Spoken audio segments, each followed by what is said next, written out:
Hello everybody, welcome to Nathan on Shuffle and to my latest episode here. This is the finale to the series I've been doing throughout the month of July, which is the best prog albums of all time. Kind of a joint effort between me and utilizing Prog Archives and their list of 100 best prog albums of all time that they've generated based on user reviews and ratings. So I wanted this show to be kind of a combination of my own personal tastes in the world of progressive rock, but also more of a definitive, objective list that is dependent upon user ratings, progressive rock community opinion, and coming to a consensus of some of the best, most important prog albums in the genre.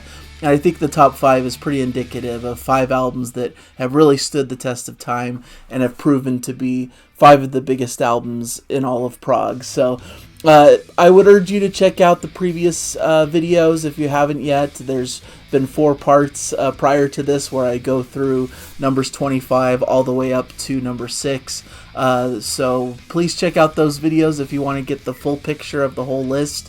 And my disclaimer is basically how I compiled this list is I went to Prog Archives, looked up their 100 greatest prog albums list that's been generated based on user reviews and ratings. And to come up with my top 25, I basically took the top album per artist because I only wanted to do one album per artist, and came up with a list of 25 albums and then have kind of ordered them according to my own preference, taking into account the importance of these albums, trying to give a little bit more weight to albums that I feel deserve it, which is going to be the case in the first one that I'm going to get to on today's list. So I think it's very fitting to come to this finale, to these top 5. In fact, the top 10 of Prog Archives is only albums by these 5 groups. So I think it's pretty definitive that these are the top 5 prog bands that people love in the community, that are held in the highest esteem.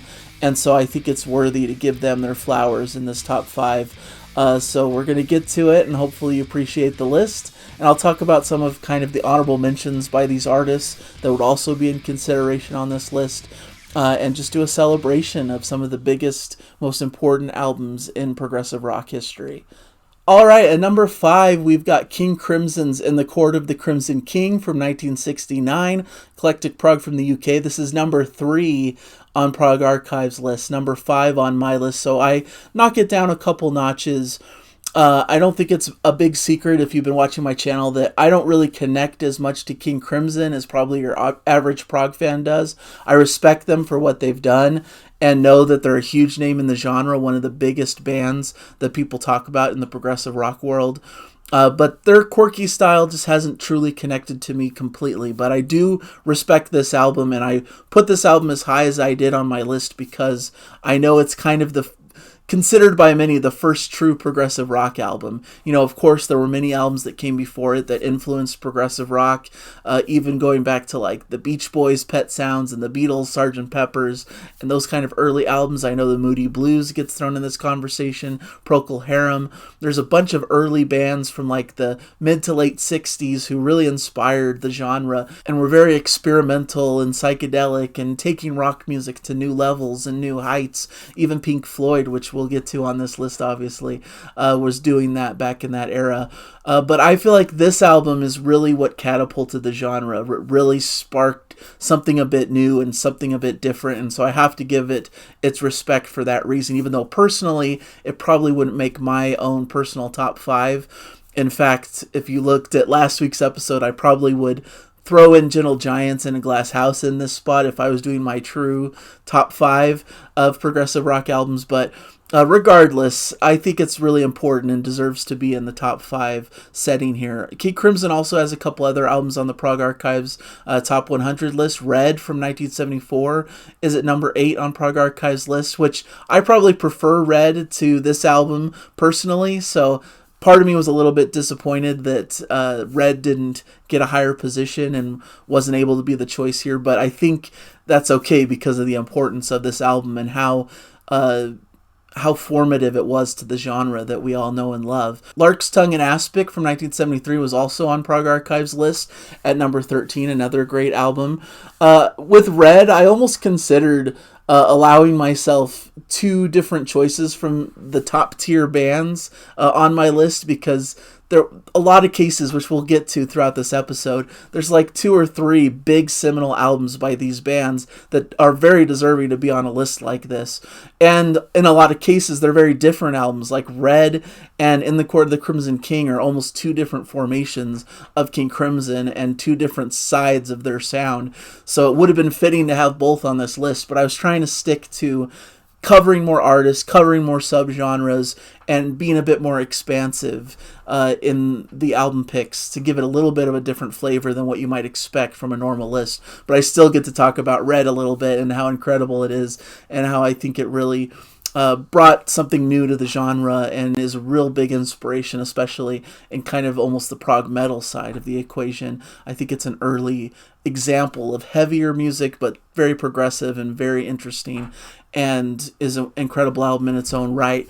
But In the Court of the Crimson King is really ahead of its time, honestly. There's so much going on in this record. Just the opening, 21st Century Schizoid Man, is very frenetic, very all over the place. There's some heavier material on this. There's some great saxophone work, and it expresses kind of this sense of frustration and anger with these abrupt changes, but it's very innovative, very different for its time, and really hits you over the head right off the bat with something very adventurous and expressive that listeners at this time period had not heard like this before. Then they slow it down with I Talk to the Wind, which is more of a ballad. You get Greg Lake's beautiful vocals, which are a feature throughout this record. I think Greg Lake does an incredible job really conveying some beautiful lyrics and some beautiful melodic moments.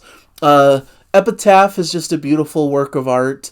Definitely has those expressive mellotrons and just a beautiful work of progressive rock. I think Moonchild is probably the most polarizing pick on the album because, yes, you have some beautiful ballad-esque music with Greg Lake's wonderful vocals, but then it gets into a very avant-garde, very experimental section that sometimes can be a difficult listen for those who aren't trained to enjoy that kind of material. In fact, to me it's kind of a piece where I enjoy the kind of sonic palette upon first few listens, but upon repeated listens it's not really a section that I continue to enjoy, honestly. Once I've figured out the pastiche that they're going for, it's just not as pleasant on repeated listens, but I respect the experimentation and that they're doing something a bit different in the genre.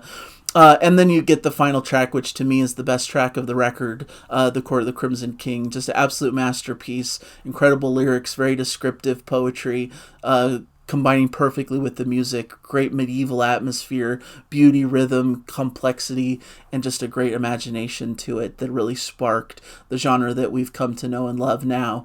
So a really important landmark album that I felt like had to be included on the list. Even if it's not a personal favorite of mine, I still heartily respect it and think it's one of the most important albums in our genre, and an essential album not just for prog fans, but for music fans in general. I think this should belong in any person's music library who has any sort of love for music in general. It's that important. So In the Court of the Crimson King at number 5 on the list. Next at number 4, we're leaning into Pink Floyd and their album Wish You Were Here from 1975. This is psychedelic space rock from the United Kingdom. This is number 4 on Prog Archives list, so we're matching on this pick. And yeah, it's between this and Dark Side of the Moon, obviously. Those are the two that get considered for big lists like this. And on Prog Archives, Wish You Were Here just barely edges it out. Dark Side of the Moon comes in at number 6 on their list. And of course, also in the top 10 is Animals from 1977 at number 9. And don't forget Metal as well as on their list at number 46 from 1971. So those are some of their big albums. Of course, they have The Wall as well, but that's maybe somewhat polarizing. But Wish You Were Here is probably my favorite of the bunch, so I'm glad it's the pick here. At number 4, I know a lot of people have a lot of love for Animals, which I see get a lot of mention. I'm sure a lot of people watching this will consider Animals as one of their top favorite picks, and it's an incredible album with a great concept and theme behind it, so I absolutely adore that one. And I think this album has kind of overtaken Dark Side of the Moon in lists like this, because I think Dark Side of the Moon is just such a fixture in the musical landscape. Like, everyone knows that album, and it's gotten its flowers so much throughout the last 50 years or so that it's been around.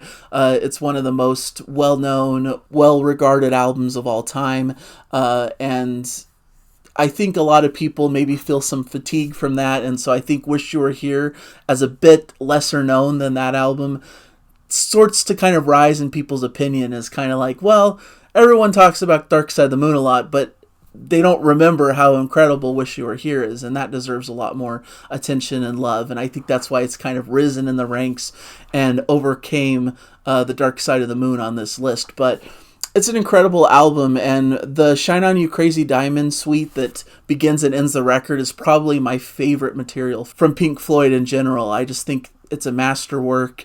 It just takes its time. It's a slow build and a slow burn, but it really hits you hard. It gives you so many different elements in this long suite of music. You get this kind of slow, spacey kind of feel that washes over you, this atmospheric, otherworldly type feel to it, and then it gets into more of a groove, and you get these kind of jazzier undertones as you get saxophone accents and great vocals that swell and grow over time, and some incredible bluesy guitar work, obviously, from David Gilmour. So it's just a masterpiece that builds and has so many incredible sections. Never has moments that overstay their welcome. It's just perfectly composed and is one of the greatest pieces of music history, in my opinion. And then you get three really great tracks in the middle of this album. You get Welcome to the Machine, which is really drenched in atmosphere and in these cool, like, Mellotron feel, great electronic sounds and effects. And then Have a Cigar, which is a time for them to give a bit of a cynical take on the record industry at the time and how they were treated and how the music industry treats musicians. And Wish You Were Here is just a perfect little ballad. Has a little bit almost of a country tinge to it, but it's just perfectly realized and just one of the sweetest, most beautifully melodic, memorable Pink Floyd tracks. So it's just a great album all in all. There's no missteps. Everything is really incredible on the record, and I think that Shine On You Crazy Diamond suite really lifts it up to new heights and makes this an important seminal album in progressive rock history. And yes, Dark Side of the Moon is also incredible and deserving to be on the list as well. Animals is an underrated classic also, with great themes and great expanded pieces as well. This period of Pink Floyd is just untouchable and a period of music that I really enjoy and love. Even though I'm not the hugest Pink Floyd fan outside of this like group of albums from like the Dark Side of the Moon to the Wall era, that's like the mega popular records that everyone knows and loves. I'm not as much a fan of the early, more psychedelic kind of stuff with Syd Barrett, and, you know, not really as much a fan of the post-Wall stuff that I feel like isn't quite as up to the heights of their classics from this period of time. But these albums are all deservedly classics, and Pink Floyd are such an important part of the progressive rock world. Sometimes people could argue, you know, is it progressive rock in the same way as some of these other bands? Some of their material maybe isn't as complex and as intricate as some of the other prog bands tended to do in this era, but I think the adventurous nature of the music, the way it takes you on a journey, and the sonic quality that they're trying to bring to the table is so important and so incredible in its own right that I think it deserves its placement here on the list in the top 5. So very deserving, an incredible record, and an essential piece of progressive rock history. All right, we're getting into the heavy hitters here. This is Jethro Tull's Thick as a Brick from 1972, prog folk from the UK. This is number 5 on Prog Archives list, so I guess I'm bumping it up a couple notches here on my list. But I think this is a classic of the genre by far. It's one of the most impressive albums that I heard when I was first getting into the progressive rock genre and really brought me into the fold. Also on Prog Archives list, they have Aqualung from 1971 at number 22, which is the album that preceded this one, which I think is interesting because I feel like this album is a direct response to Aqualung and its reception at the time. A lot of people considered Aqualung to be a concept record based on its themes of the songs and how they connected to each other to make kind of a main concept. But Ian Anderson didn't like the idea of that being a concept record. That wasn't really the intention. And I think to kind of thumb his nose at some of the critics and the community that was considering Aqualung a concept record, he went out and made a real concept record called Thick as a Brick, which in some ways was a little bit of a parody of concept records. But in doing a parody, he ended up crafting one of the best concept records of all time. And this is just a really incredible album. I think it's sonically really impressive how it was recorded. Just that the sound of the acoustic guitar as it comes in the opening kind of folky section with just his voice and acoustic guitar is just so beautifully recorded. It's one of the most pristine sounding guitars and one of my favorite aspects of the record. And it builds from there. It just continues to go through so many different moments throughout the record. There's great proggy moments. There's great folk-inspired points where you get that more of an acoustic feel. Of course, Ian Anderson's flute work is very omnipresent here. There's some great Hammond organ and, of course, some great bass and drum work. It's a beast that never stops. At some points, it's a bit more rocking and heavy. At some points, it's just beautiful and acoustic and laid back.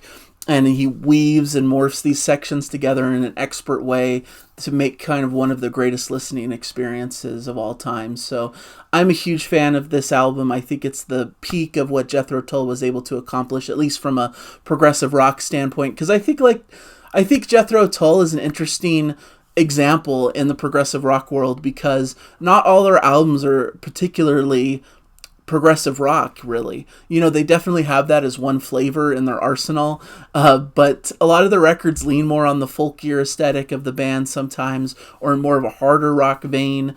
They're really a chameleon that uses a lot of different styles and sounds in their development and in subsequent records, honestly.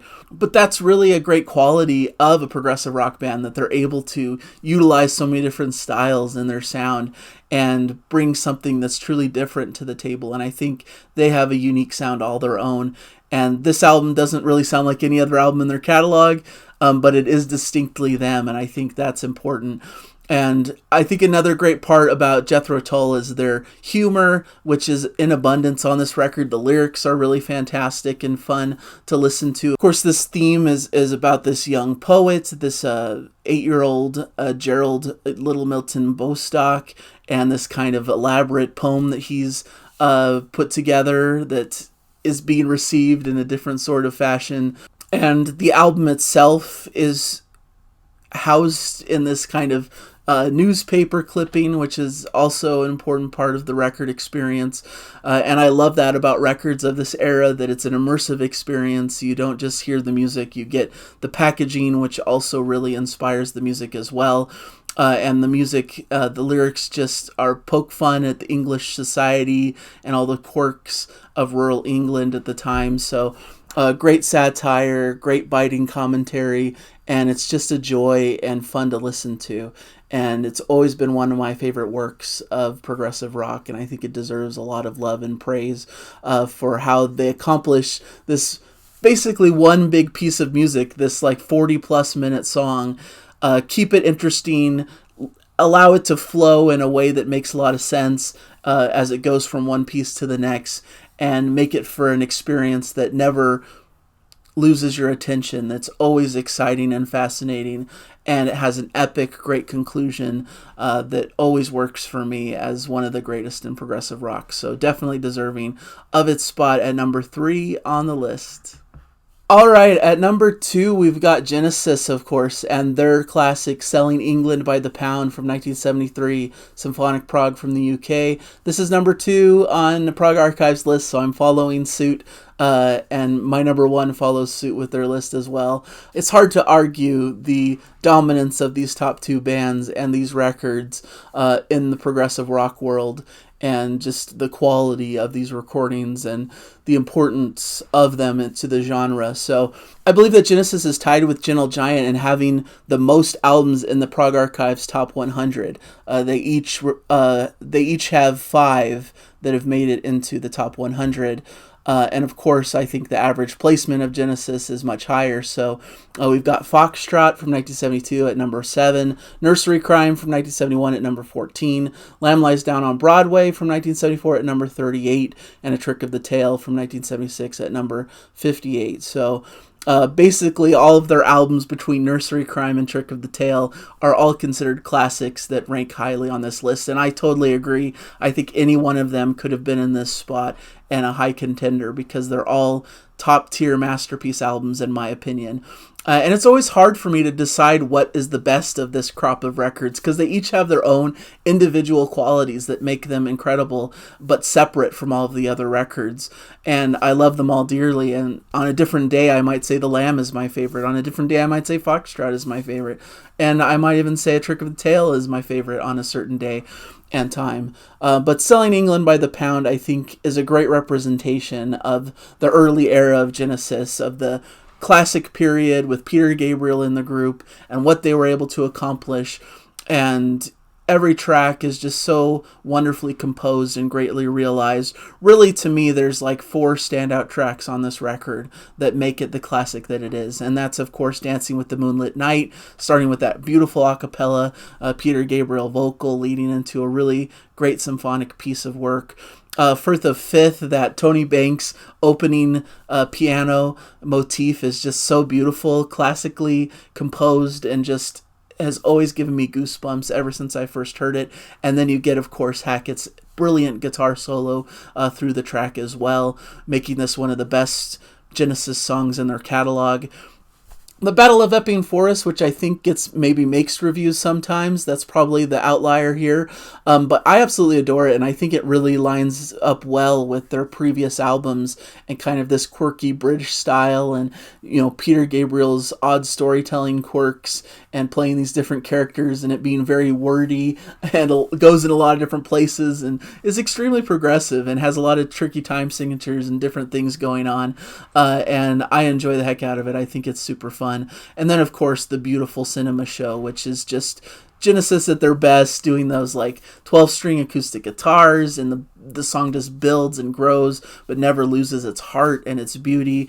And it's one of the greatest expressions of the band, of true art that they were able to accomplish on this record. And you get these other little pieces stitched between that maybe get mixed results. I Know That I Like In Your Wardrobe is a solid single from the band that I really enjoy. More Fool Me is probably the most forgettable track on the record, but I still enjoy it. You get a bit of Phil Collins coming to the forefront, which I really enjoy, and I think it's just a pleasant, nice little track that makes for a good break between these big behemoth epic tracks that come before and after it. And then After the Ordeal and Isle of Plenty are kind of just baked into the music of the Cinema Show and just kind of prove to be in that same vein, just great, beautiful instrumental work from the band and reprising some of the themes from the album itself. So I don't have too much of an issue with those. But all in all, it's a true classic of the genre. I think the band really showcase everything they're about in a beautiful form.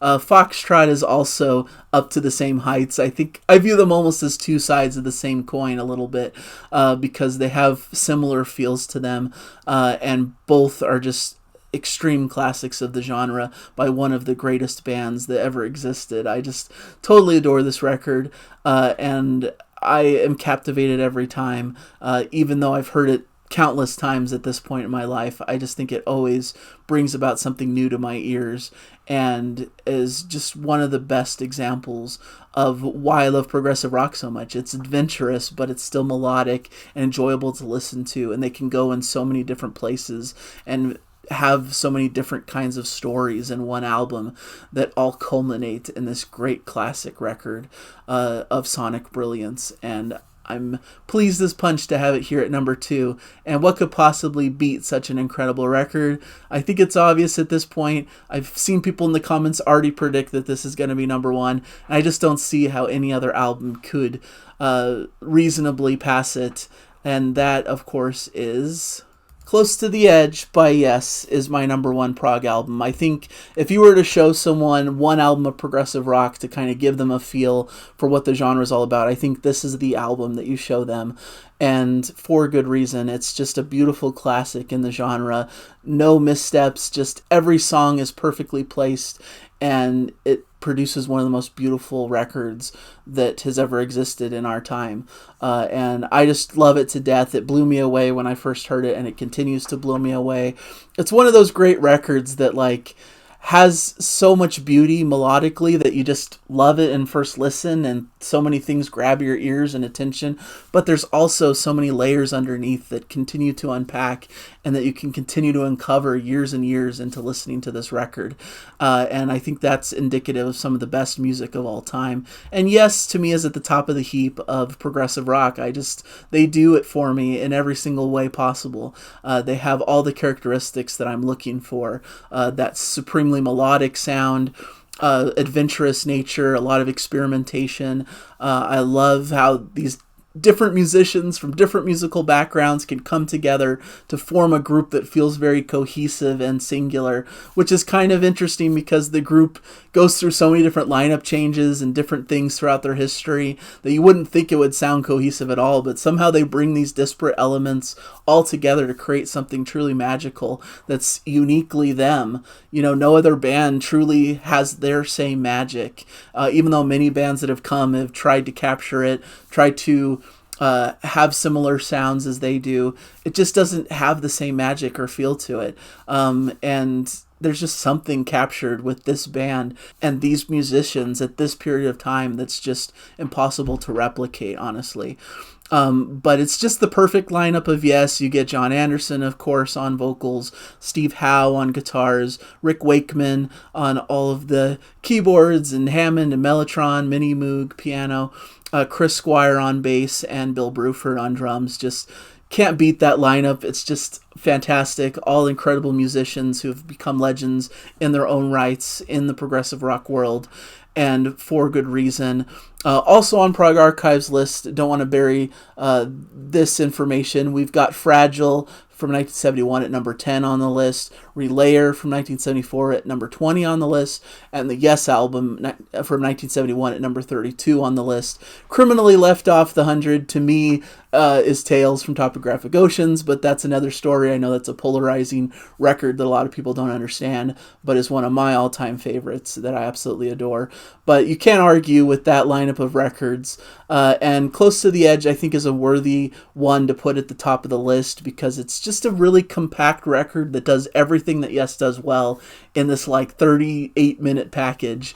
The epic Close to the Edge starts with this kind of wild experimental cacophony, and it suddenly resolves to this really cool melodic place with this excellent Chris Squire bass groove and these great harmonies and this great kind of bouncing feel to the melody before we get to this really beautiful place where it gets very atmospheric, and you get this kind of soundscape feel, and it's just very ethereal and relaxing, and you get these beautiful expressive harmony vocals from Steve Howe and Chris Squire doing an incredible job. Maybe they're not all-star singers in their own right, but when they combine their voices together along with John Anderson, there's just something incredible about that combination of voices that makes for a heavenly pairing that somehow works and brings this majestic section, which is culminated by Rick Wakeman's wonderful organ playing.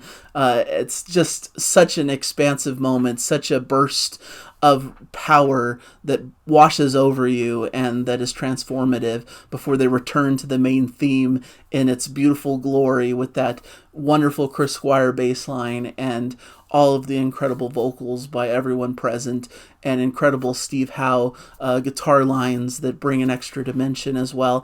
And You and I is a beautiful next track. After the majesty and grandeur of Close to the Edge, it's hard for another track to measure up to it, but And You and I is up to the challenge because it's one of the most beautiful tracks from their catalog with wonderful Steve Howe acoustic guitar leading into some wonderful symphonic music with excellent vocals and just a beautiful majesty that washes over you and is just such a classic. I just absolutely adore this track. And Siberian Khatru is kind of the cherry on top of the cake here. a wonderful fast-paced track, one of their rockier tracks, and I think provides a great contrast to what's come before and just allows them to have a really fun ending to this record with some great bass lines, some great percussive work, and just some really rockin' Steve Howe guitar as well. It's always the track that my dad has said is the weak point of the album, but I really enjoy it. I think it's a strength of the record and needed, and a great balance to the album and what's come before it.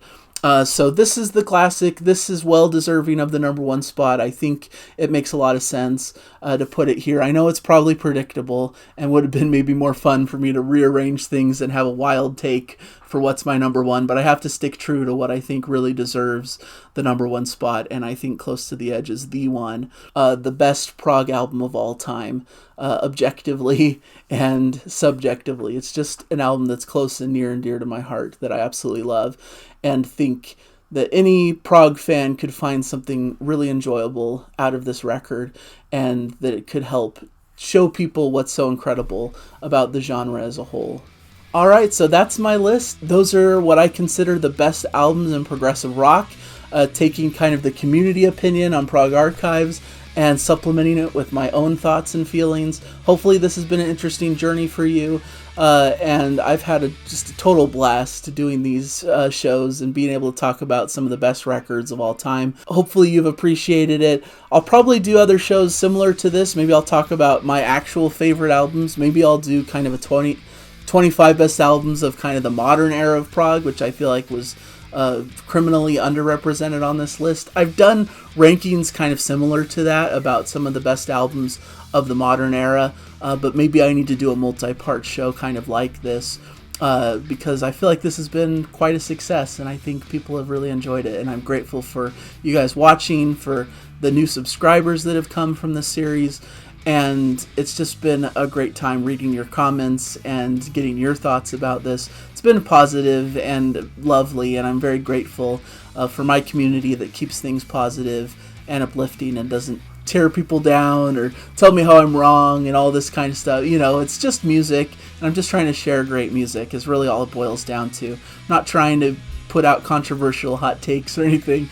I'm just trying to talk about records that mean a lot to me, that I think also mean a lot to you, or could mean a lot to you if you haven't heard them before. So thank you guys, and as always, enjoy the music. Hopefully you're having a great weekend, a great week, a great time whenever you're watching this, whatever you're doing. I'm very grateful for all of you guys, and I'll hopefully catch you in a future episode. Bye everybody!